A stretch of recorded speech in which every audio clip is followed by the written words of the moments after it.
Trump is out of the court today and into the bleachers for his son's high school graduation. The former president was granted a day off by the judge in his so-called hush money trial. Is President Biden losing support among black voters? That's what a new poll suggests. We'll tell you what the numbers say and what the Biden campaign is doing about it.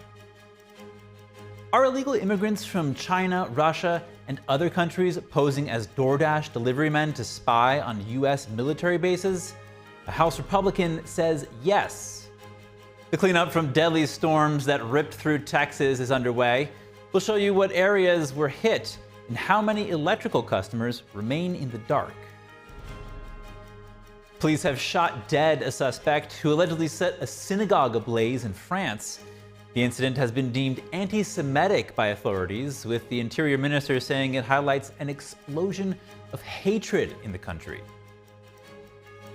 Beef must be cooked to between medium and well done to be safe amid a bird flu outbreak, according to the Department of Agriculture. The CDC issues an update on the H5N1 virus.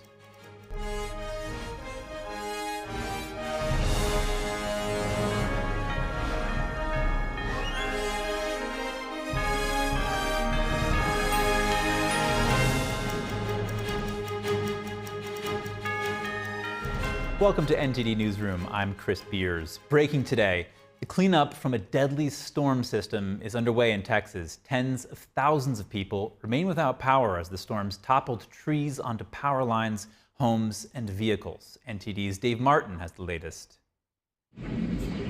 The storm system tore through parts of the Lone Star State Thursday with hurricane-force winds. Those winds knocked down trees and power lines into people's homes and cars. Houston's schools are closed, and city workers, except for those who are essential, are being told to stay home today.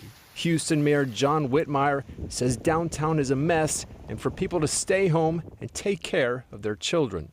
Power was out for more than 1 million electricity customers Friday morning, and flooding is adding to the slow cleanup efforts. The storm system also wreaked havoc across the Gulf Coast states, from Louisiana through southern Alabama and into Florida. Emergency management workers are telling people they should expect to be without power for several days as repair crews work to clear debris and restore power. This is the second major storm to move through the Gulf Coast states in recent weeks, as Houston suffered from extreme flooding earlier this month. This is Dave Martin for NTD News. In an effort to shore up support among African American voters, President Biden is highlighting his administration's accomplishments. In a series of events, Biden is speaking to black voters where recent polls show he's rapidly losing support to former President Trump. It's support that helped him win the White House in 2020. Friday, during the anniversary marking the Supreme Court's decision on Brown versus the Board of Education, Biden says diversity is what drives America. The timeless truth about America. When we make real the promise of America for all Americans, the nation changes for the better. Everything from the economy to everything grows. Everything grows. Also touted increasing funding for historically black colleges and universities. However, some black leaders say Biden shouldn't be too sure of getting strong support from African Americans in November. Bernice King, the daughter of the late civil rights leader Martin Luther King, said this week that there are people in the black community who are feeling like not a lot has changed.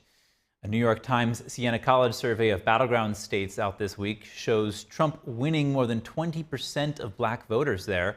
About 1 in 10 black voters went for Trump nationally in 2020. A big day for the Trump family. Today, former President Trump attended his youngest son's high school graduation in South Florida. Criminal court judge Juan Merchan granted the 45th president a day off from his so-called hush money trial in Manhattan to attend the ceremony. All planned trial proceedings were called off for the day. Trump's son Barron crossed the stage for his diploma in dark blue graduation robes, a graduation cap, and a red sash. Trump was seen grinning and waving alongside his wife Melania. He said that Barron is a very good student with an interest in politics. Barron was recently chosen as one of Florida's delegates at the RNC convention this summer. The high school senior is now facing the choice of which university to attend. Former President Trump previously said his son is considering his alma mater, the Wharton School at the University of Pennsylvania. But he now says that the recent wave of anti-Israel protests across college campuses is making them reconsider their option. Trump will be attending a Republican Party fundraiser dinner later tonight in Minnesota. He lost the battleground state in both 2016 and 2020. Minnesota has been a blue state since 1972. Next, Trump also warned about the meeting between Chinese regime leader Xi Jinping and Russian President Vladimir Putin in China. The statement came after his New York civil trial ended for the day yesterday. President Xi of China, I know him well, and President Putin of Russia, I know him well. They're right now together working on plans where they combine, where they get together and do damage, because that's ultimately what they're thinking about, doing damage. And you take a look at what President Xi said today. He fully expects to take Taiwan. He made that statement today. That's a big statement. And I'm sitting here in an icebox. His China trip wraps up today. He's trying to convince Beijing to back a gas pipeline project that would direct natural gas to China. Since Russia invaded Ukraine in 2022, China has become Moscow's biggest strategic and economic partner. According to a joint statement published by the Kremlin, Moscow supports any actions by Beijing to take Taiwan, and Beijing supports Moscow's territorial claims as well.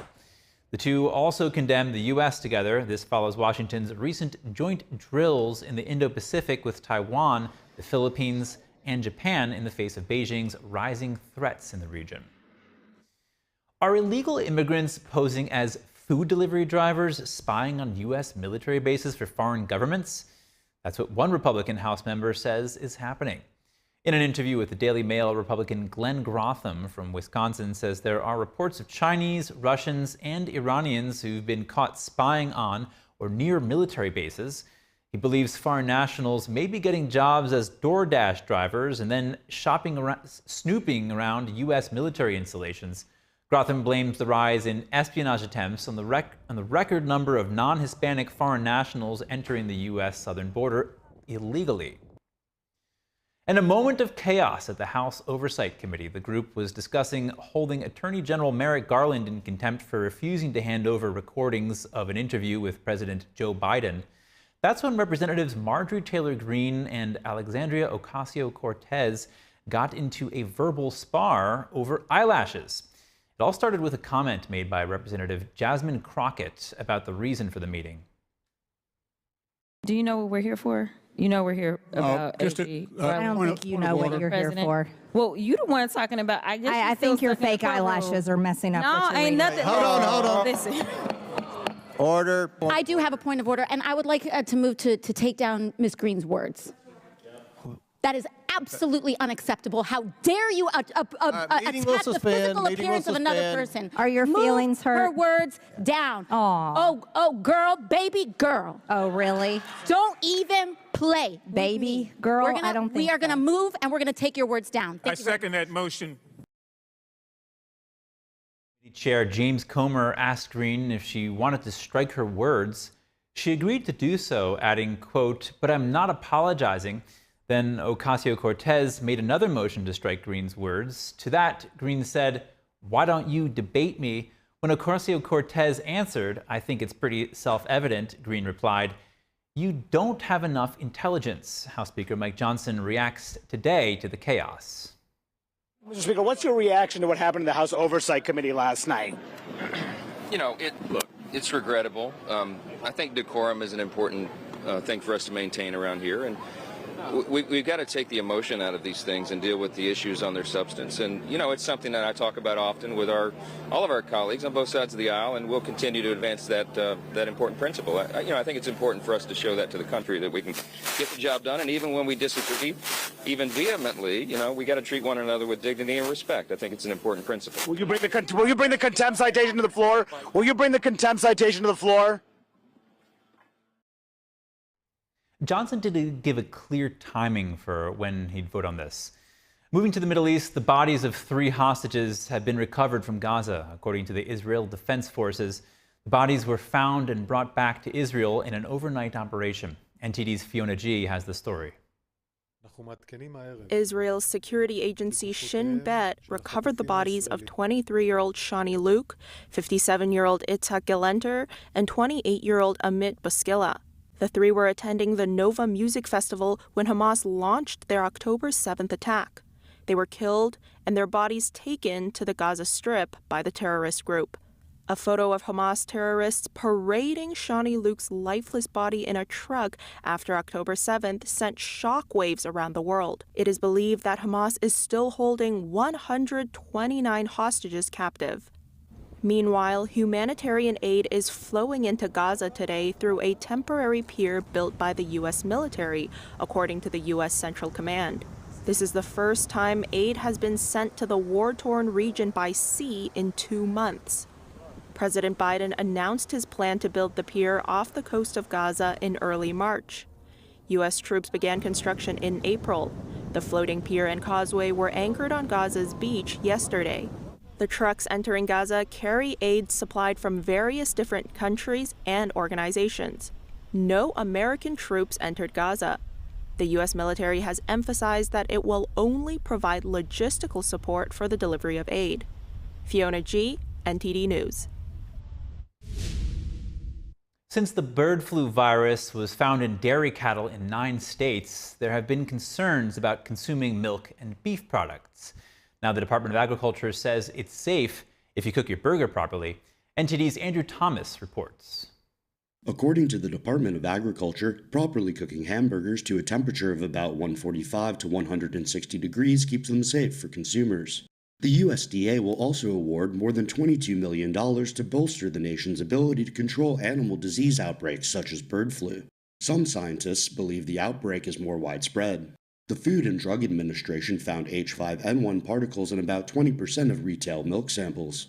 The FDA clarified that the tests were negative for viable H5N1 bird flu, but cautioned against consuming raw, unpasteurized milk.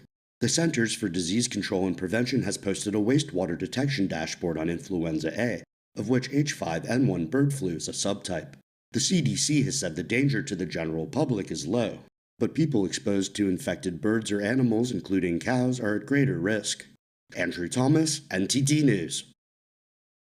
The Biden administration recently changed the federal definition of sex to include gender identity in healthcare.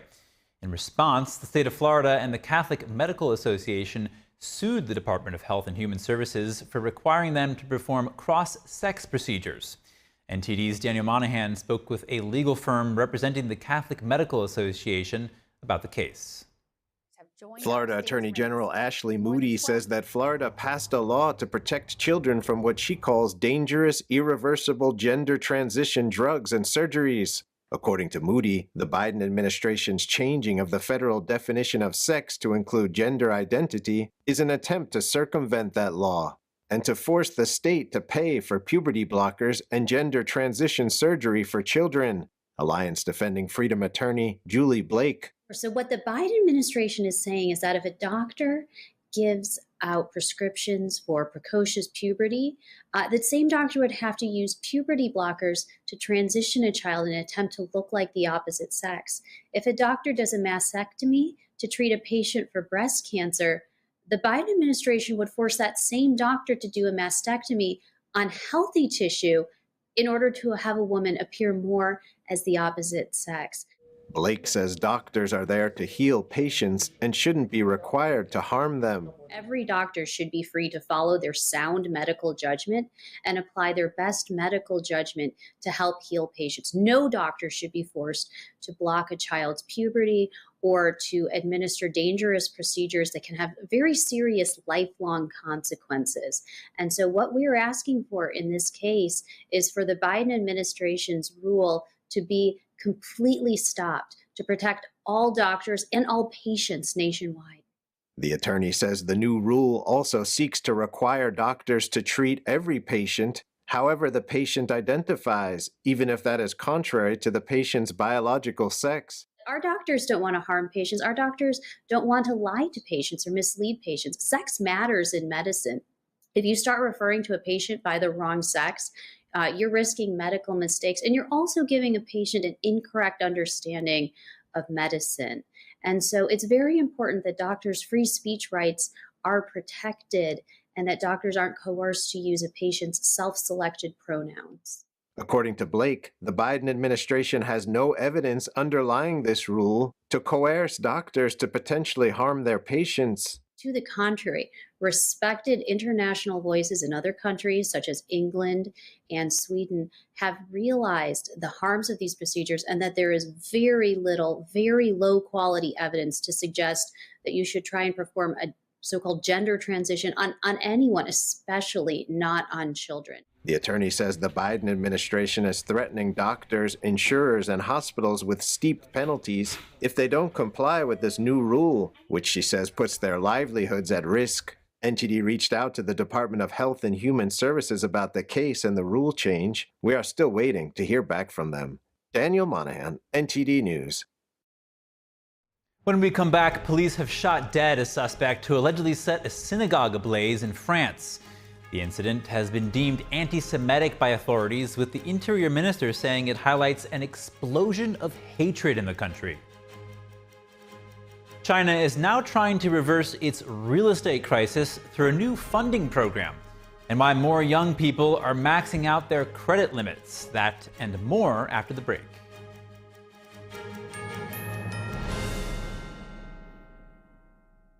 Does shopping for bladder control products have you feeling like you need someone to be on the lookout for you? Now you have your privacy back. We're HDIS, and we home deliver bladder control products directly to you. We're always on the lookout for you. You get free shipping in plain, unmarked boxes. So your private matters, stay private. We understand how you feel. For over 35 years, we've delivered bladder control products to millions of Americans, just like you. You don't have to worry about incontinence any longer. Call now for your free product sample pack and over $45 in money-saving coupons. At HDIS, we're always in stock. We carry all brands in hundreds of styles and sizes. You'll be sure to get what you need, guaranteed. For your free sample pack with your free catalog and $45 in money-saving coupons and free product samples, call 800-701-6159. That's 800-701-6159. This is an important message from USA Family Protection. You may now be eligible for up to $50,000 for your funeral and other final expenses, starting at less than $1 a day. Mom, it's so great to see you. Oh, you too, son. And I have to tell you, I've been thinking about the future, and it's really important to me that I don't leave you and your sister with my debts, especially the cost of my funeral and other final expenses, which can be more than $9,000. Yeah, that would be really hard on us. Well, I called USA Family Protection, and with one phone call, I was eligible for $50,000 for my funeral and final expenses. But what about your health issues? Don't they require a medical exam? That's the best part. There's no medical exam, just a few quick questions, and I was able to get coverage right over the phone. Plus, my rates can never be increased, my benefits can never be decreased, and my coverage can never be canceled. That's really great, Mom. But can you afford it? Yes, rates start at less than $1 a day, and when the time comes, payout to you and your sister happens in as little as a few days. I am so happy to know you two are taken care of. Thanks, Mom. Me too. Don't leave your loved ones with your debt. Call USA Family Protection at 800-760-6571 and get up to $50,000 for your funeral and other final expenses. There's no medical exam, just a few health questions, and you can be approved right over the phone. Your rates can never be increased, your benefits can never be decreased, and your coverage can never be canceled. Call 800-760-6571. There's no hidden fees and no waiting periods to get covered. Call 800-760-6571. There's no obligation. Call 800-760-6571.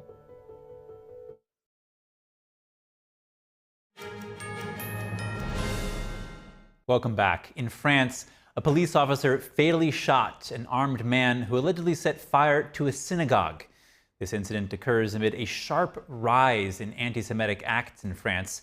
NTD's France correspondent David Vivez spoke to a police union spokesperson who says the trend across the country is very worrying. French police fatally shot an armed man suspected of setting a fire that severely damaged a local synagogue in Rouen, France. The individual climbed down from the roof and ran towards the police officers with a knife in his hand, aiming to stab or slit their throats. Obviously, we had no other option but to fire in the direction of the individual. The attack, which took place early Friday, has been classified by French authorities as clearly anti-Semitic. France's Minister of the Interior, Gérald Darmanin, said that there's an explosion of hatred against Jews in the country. Police union spokespersons said this attack is no surprise, as the number of anti-Semitic acts has skyrocketed since October 7th in the country. The number of anti-Semitic incidents in France in the first quarter was up 300% on last year. I'm terribly worried. It worries me for my French citizens of the Jewish faith. It worries me for my country that we have so many anti-Semitic acts. And it even worries me to see that in Europe, it's spreading just about everywhere. The fire, allegedly ignited by a Molotov cocktail, caused significant damage to the synagogue's interior. The suspect, an Algerian national, was recently ordered by the court to leave the country after he entered illegally. Mana says there's a feeling that the French justice system is scrambling to find an appropriate response to anti-Semitism. I have the impression that, despite legal sanctions, this is not enough to stop and calm the ardor of these madmen who, on religious grounds, can attack a synagogue for free, just like that. This kind of isolated act by an individual who wasn't flagged as dangerous by police services is the most complicated to deal with for policemen, Mana says. The country is still on high alert for terrorist strikes at the moment. David Vives, NTD News, Paris. Switching gears, if your iPhone had audio issues, you may be eligible for a small part of a $35 million settlement pool. Customers could qualify for a payment of between $50 and $400 under the agreement. The settlement is the result of a lawsuit filed against Apple in May 2019. Plaintiffs had claimed to have purchased iPhone 7s in 2017, only to find that they began to experience audio problems the following year. According to the lawsuit, Apple concealed a material defect that had caused the issues. The settlement is limited to U.S. residents who owned an iPhone 7 model between September 16, 2016 and January 3, 2023. And China is now attempting to resolve its real estate crisis through a new funding program, and more young people are maxing out their credit limits. Here is NTD's Don Ma with today's Business Matters. Okay, thank you, Chris. Today, China announced historic steps to stabilize its crisis-hit property sector. The central bank is facilitating 1 trillion yuan, or around $138 billion in extra funding for the sector, as well as easing mortgage rules, and as well local governments setting to buy apartments. So the People's Bank of China announced that it's going to set up a nationwide program to provide loans to fund state purchases of unsold homes. The China Real Estate newspaper said the heavyweight policies marked a significant historic moment for the property sector. Now, if you remember, since the property market began its steep downturn in 2021, a string of developers have defaulted, leaving scores of idle construction sites behind and sapping confidence from the population in China about the property sector. But here in the U.S., about 1 in 7 Generation Z credit card borrowers have maxed out their credit limit. That's from the Federal Reserve Bank of New York, which also says credit card delinquencies have surpassed pre-pandemic levels and are continuing to rise. The Fed says part of the reason Gen Z borrowers are maxing out is because they have much lower credit limits. Many young Americans haven't had the time to build credit histories and credit scores that would let them to borrow more. Many are crushed by college loans and rising inflation as well. The Fed says that there is a direct link between high credit card debt and then falling behind on payments. That's all from me this Friday, Chris. Back to you. Don Ma, thank you. A furry little soccer player is grabbing attention when the critter crashed a game in Pennsylvania this week. We now have a chance to take a closer look at the hijinks. Move over, Messi. There's a new soccer MVP. Now we have what seems like A once-in-a-lifetime occurrence here. This rambunctious rascal made his Major League Soccer debut Wednesday night at Subaru Park in Chester, Pennsylvania, during a match between the Philadelphia Union and New York City Football Club. We need to find him a ball because he's moving very well in the centre of midfield. Gameplay was paused for 5 minutes as crew members tried to capture the tricksy trash panda with trash cans. There's 3 or 4 of people around him and still the raccoon goes on. The mischief maker, appropriately dubbed Rino, lasted 161 seconds on the field, an unofficial raccoon record according to Major League Soccer, before being apprehended. They got him! They got the raccoon! The union says he was put in good hands and safely released. Only in Major League Soccer would you find this sort of entertainment. That is some kind of experience. I love how they used a garbage can to capture him. Thank you so much for watching NTD Newsroom. I am Chris Beers. We will have more stories from the U.S. and around the world. Join Tiffany Meyer for the NTD Evening News tonight at 6 p.m. Eastern, 3 Pacific. Have a nice weekend.